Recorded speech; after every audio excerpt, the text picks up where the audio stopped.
It's very easy to form major scales because there's simply a ladder of notes that go from one note, such as C, up to the next C. It's called a scale because in Italian, la scala means a ladder of notes. And so you take this ladder from the bottom note, which is called the root, up to the top note, which is called the octave.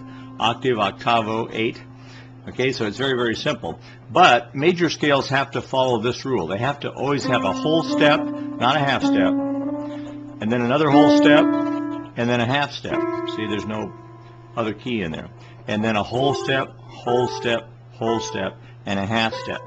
So just learn that real quickly. Whole, whole, half, whole, whole, whole, half. And that's the definition of a major scale. So on C it looks like this. Whole step, half step, whole step, whole step, whole step, half step. Okay? Remember the half steps are between 3 and 4 and 7 and 8. Now that's obvious on C, but it's not so obvious on any other note. For example, if I started on D, whole step above D is E, and then a whole step above E is F sharp.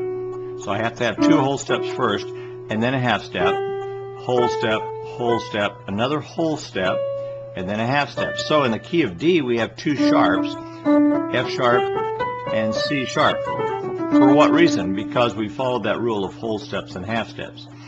If we start on D flat, we have to go up a whole step from D flat, which would be where? Now that's a half step, so we have to go up a whole step, and then another whole step, and then a half step, because the rule is whole, whole, half, whole, whole, whole, half. And so on the D flat scale, you see we're using all the black keys. But now you understand why, don't you? Because of that rule of whole steps and half steps. Every major scale has to have whole, whole, half, whole, whole, whole, half. And tomorrow we'll take up minor scales. So see you then.